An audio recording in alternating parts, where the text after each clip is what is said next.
என் தங்கமே, இன்று இந்த கருப்பன் உனக்கு உன் வாழ்க்கையில் ஒருவர் உனக்கே தெரியாமல் வைத்து சென்ற செய்வினையை எடுக்க வந்திருக்கின்றேன். என்ன கருப்பன் அதிகாலையிலேயே இப்படி ஒரு செய்தியை நமக்கு கொண்டு வந்து விட்டார். நமக்கு தெரியாமல் ஒருவர் நம் இல்லத்தில் செய்வினைகளை வைத்து விட்டாரா? அப்படியானால் நாம் எப்படித்தான் இதிலிருந்து மீண்டு வருவது? யாரால் நமக்கு இதிலிருந்து மீட்பு கிடைக்கப் போகின்றது? இப்படியே நாம் செய்வினைக்குள் சிக்கி தவிக்க வேண்டியதுதானா என்று சொல்லி என் பிள்ளை பதற்றப்படுகின்றாய். என் தங்கமே, அப்பன் ஒரு செய்தியை கொண்டு வந்திருக்கிறேன் என்றால் முதலில் அதற்கு நீ பதற்றமடையக்கூடாது. அப்பன் ஒரு செய்தியை உனக்கு சொல்லும் பொழுது அதற்கான தீர்வினையும் சேர்த்து தான் கொண்டு வந்திருப்பார் என்பதனை நீ மறந்துவிடக்கூடாது. அப்படியானால் இந்த செய்வினைகளை வைத்தவர்களுக்கு இந்த செய்வினைக்கும் தீர்வினையும் கொண்டுதான் நான் வந்திருக்கின்றேன். அதனால்தான் கருப்பனை இன்று விட்டுவிட்டால் உனக்கு ஆபத்து என்று சொல்லி இருக்கின்றேன். உன் வாழ்க்கையில் ஆபத்தை விளைவிக்க நினைக்கின்ற இவர்களினுடைய எண்ணங்கள் இப்பொழுது உன் வாழ்க்கையில் எந்த அளவிற்கு துன்பத்தை ஏற்படுத்தி இருக்கின்றது என்பதனை தெளிவாக புரிந்து கொண்டதனால்தான் இந்த கருப்பன் உனக்கு இந்த முடிவை இன்று கொண்டு வந்திருக்கின்றேன். உன் வாழ்க்கையில் ஏற்பட்டிருக்கின்ற எத்தனையோ பிரச்சனைகளுக்கெல்லாம் மனம் துவண்டு விடாத என் பிள்ளை, ஒருவர் நமக்கு செய்வினைகளை செய்திருக்கிறார் என்று சொன்னவுடன் மனது எப்படி பதைபதைக்கின்றது. அதிலும் உனக்கு தெரியாமல் உன் இல்லத்தில் தான் வைத்து சென்றிருக்கிறார் என்றால் உன்னை அறிந்துதான், உன் நினைவுக்கு தெரிந்துதான் இவர் உன் இல்லத்திற்குள் வந்திருக்கிறார் என்பது உண்மை என் பிள்ளையே. ஆனால் இவர்கள் இப்படியெல்லாம் செய்வார்கள் என்று நீ ஒருபொழுதும் எதிர்பார்த்திருக்க மாட்டாய். இவர்கள் இத்தனை கொடுமையான எண்ணங்களை கொண்டவர்கள் என்பதனை நீ ஒரு நாளும் புரிந்து கொண்டிருக்க மாட்டாய். உன் வாழ்க்கையில் நடக்கின்ற ஒவ்வொரு விஷயங்களுக்கு பின்னாலும் ஏதாவது ஒரு கஷ்டமோ நஷ்டமோ இருந்து கொண்டிருக்கும் என்பதனை புரிந்து கொண்டு அதற்கு ஏற்றது போல இந்த வாழ்க்கையை நீ அனுசரித்து வாழ்ந்து கொண்டிருக்கின்றாய். ஆனாலும் உனக்கு கெடுதல் செய்ய நினைக்க ஒருவர் வருகிறார் என்றால் அதற்கு என்ன காரணமாக இருக்க முடியும் தெரியுமா? நீ இந்த வாழ்க்கையின் நெளிவு சுழிவுகளை எல்லாம் புரிந்து கொண்டு இந்த வாழ்க்கையை நாம் எப்படியாவது வாழ்ந்துவிட வேண்டும் என்று துடிக்கின்றாய் அல்லவா?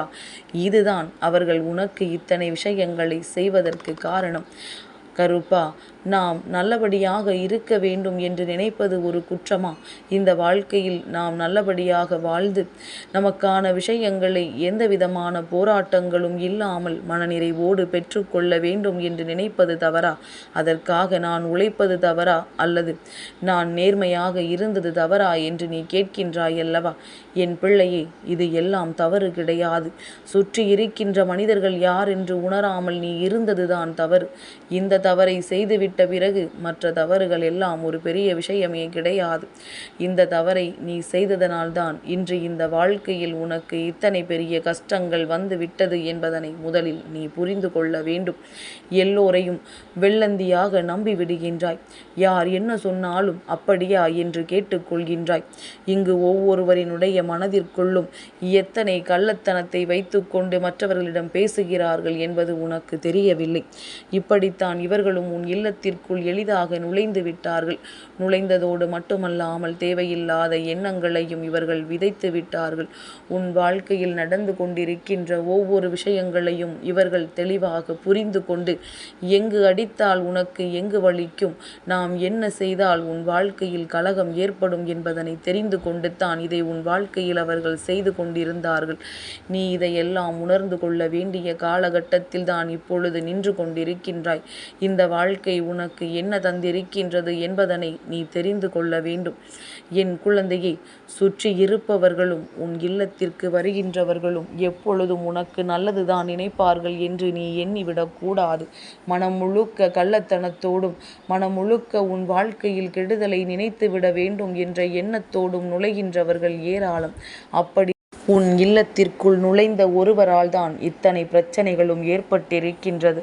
அவ்வளவு எளிதாக செய்வினைகளை செய்துவிட்டு சென்று விட்டார்கள் அல்லவா? கருப்பன் சொல்லவில்லை என்றால் அதுவும் உனக்கு தெரிந்திருக்காது. அதனால் இப்பொழுது இந்த கருப்பன் சொல்கின்ற விஷயங்களை தெளிவாக கவனித்துக்கொள். அப்பன் யாரை பற்றி சொல்கின்றேன், எதை பற்றி சொல்கின்றேன் என்பதனை கட்டாயமாக என் பிள்ளை நீ தெரிந்து கொள்வாய். உன்னை சுற்றி நடந்து கொண்டிருக்கின்ற சில விஷயங்கள் இந்த வாழ்க்கையில் உன்னை ஆட்டி படைக்கின்ற சில விஷயங்கள் என்று எல்லாமுமே ஏதாவது ஒரு வகையில் உனக்கு மனவேதனையை கொடுத்தத்தான் செய்கின்றது. நீ அமைதியாக இருக்கிறாய் என்றாலும் சரி, சத்தம் போட்டு சிரிக்கிறாய் என்றாலும் சரி, உன் இல்லத்திற்கு மிகவும் அருகில் இருக்கின்ற ஒரு பெண்தான் உன் இல்லத்திற்குள் நுழைந்தது, இதை செய்தது. எப்படி செய்தார்கள் என்று நான் சொல்கின்றேன். என் பிள்ளையே, உன்னுடைய குடும்பத்தில் இருக்கின்ற ஒரு உறவை, அதாவது உன்னுடைய உடன் பிறந்த உறவு அல்லது உன்னுடைய தாய் தந்தையர்கள், இதில் யாரேனும் ஒருவரை தன் கைக்குள் வைத்து கொண்டு அவர்களின் மனதை கொஞ்சம் கொஞ்சமாக இவர்கள் மாற்றிக் கொண்டிருந்தார்கள். அவர்களினுடைய மனதில் தீய எண்ணங்களை விதைத்து கொண்டிருந்தார்கள்.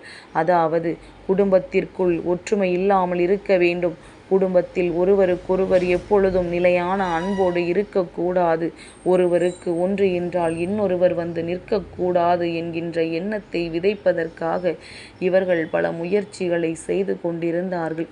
அந்த முயற்சியில் அவருக்கு வெற்றியும் கிடைத்து விட்டது என்றுதான் சொல்ல வேண்டும். ஏனென்றால் உன்னுடைய உடன் பிறந்த உறவானது உன்னுடைய குடும்பத்தில் இருக்கின்றவர்களுக்கு கொடுக்கின்ற முக்கியத்துவத்தை விட மற்றவர்களுக்கு அதிக முக்கியத்துவம் கொடுக்கின்றது. தனக்கு கெடுதல்கள் செய்கிறார்கள் என்று கூட தெரியாமல் அவர்களோடு சேர்ந்து கொண்டு உன்னை பகைக்கின்றது. உன் இல்லத்தில் இருக்கின்றவர்களை எதிர்த்து பேசுகின்றது. இது போன்ற விஷயங்களை எல்லாம் உன் குடும்பத்தில் இவர்கள் நடத்தி கொண்டிருக்கின்றார்கள். எவ்வளவுதான் அடுத்தவர்கள் என்ன சொன்னாலும் இது நம் குடும்பம் அல்லவா? நம்முடைய இல்லத்தில் இருக்கின்றவர்களை நாம் ஒரு நாளும் பகைக்க கூடாது, அவர்களை ஒரு நாளும் வேதனைப்படுத்த கூடாது என்ற எண்ணம் இவர்களுக்கு இல்லாமல் போய்விட்டது. செய்வினை என்பது உன் இல்லத்தில் இருக்கின்றவர்களுக்கு செய்கின்ற வினைதானே. இவர்கள் தன்னுடைய வாயின் மூலமாகவே உன் குடும்பத்திற்கு செய்வினைகளை செய்து விட்டார்கள் என்றுதான் சொல்ல வேண்டும். ஆனால் இது ஒன்று முடிவு கிடையாது. உன் குடும்பத்தில் ஒற்றுமை இல்லாமல் இருக்க இவர்கள் செய்த முயற்சிதான் இது. ஆனால் இதுவே முடிவாகி விடவும் முடியாதல்லவா? ஏனென்றால் இவர்களுக்கு இத்தனை துணிச்சல் இருக்கும் பொழுது தெய்வம் நான் என்னவெல்லாம் செய்வேன் என்பதனை இனி அவர்கள் தெரிந்து கொள்ள வேண்டும்.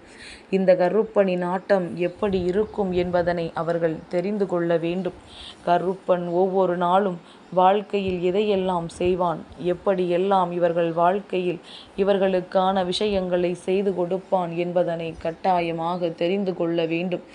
அப்பனின் அன்பு அத்தனை பெரியது. இந்த கருப்பன் உன் வாழ்க்கையில் நடத்துகின்ற விஷயங்கள் ஒவ்வொன்றும் அத்தனை பெரியது. என்னென்னமோ கஷ்டங்களை எல்லாம் சந்தித்த என் பிள்ளை இனி வருகின்ற ஒவ்வொரு துன்பங்களிலும் இருந்து உன்னை மீட்டெடுக்க வேண்டும். உன் குடும்பத்தை நீ காப்பாற்ற வேண்டும். கருப்பனின் துணை இருக்கின்றது என்கின்ற எண்ணத்தை மட்டும் உனக்குள் கொண்டு நீ செய்கின்ற ஒவ்வொரு விஷயத்தையும் திறமையாக செய்துவிட வேண்டும். யார் என்ன நினைத்தால் நமக்கென்ன? நமக்கு நம் குடும்பம் முக்கியம். நம் குடும்பத்தில் இருக்கின்றவர் ஒவ்வொருவருடைய எண்ணங்களும் முக்கியம். அவர்கள் நன்றாக இருந்தால்தான் நம் வாழ்க்கை நல்லபடியாக இருக்கும் என்பதனை உணர்ந்து விட்ட பிறகு இவர்களை இனிமேல் ஓட ஓட விரட்டி விட வேண்டியது தானே. இதற்கு மேலும் இவர்களை வைத்து கொண்டிருக்க வேண்டிய அவசியம் கிடையாது. ஏனென்றால் இவர்களை நீ வைத்திருந்தால் இவர்கள் உன் வாழ்க்கையை பதம் பார்த்து விடுவார்கள் என்பதனை முதலில் நீ புரிந்து கொள்ள வேண்டும். என் குழந்தையே, இந்த வாழ்க்கை உனக்கு அழகான விஷயங்களை எல்லாம் தரும் பொழுது அதை நினைத்து வேதனைப்படாமல் நடப்பது எல்லாமும் உன்னுடைய நன்மைக்குத்தான் என்பதனை உணர்ந்து அதற்கு ஏற்றது போல நீ வாழத் தொடங்கி இருக்க வேண்டும். இனிமேலாவது இதை சரியாக செய்து குடும்பத்திற்குள் ஏற்பட்ட கலகத்திற்கும் குடும்பம் நிம்மதி இல்லாமல் இருப்பதற்கும் இது போன்ற வேலைகளை செய்த உன் இல்லத்தின் அருகில் இருக்கின்ற இந்த பெண்ணை இனி ஒரு நாளும் உன் இல்லத்திற்குள் அனுமதிக்காதே. குடும்பம் என்றால் என்ன என்பதனை உன்னுடைய உறவிற்கு உணர்த்த வேண்டிய நேரம் வந்துவிட்டது. உன்னால் முடிந்ததை நீ செய், என்னால் முடிந்ததை இந்த கருப்பன் செய்து அவர்களை நல்ல நிலைக்கு கொண்டு வந்து விடுகின்றேன்.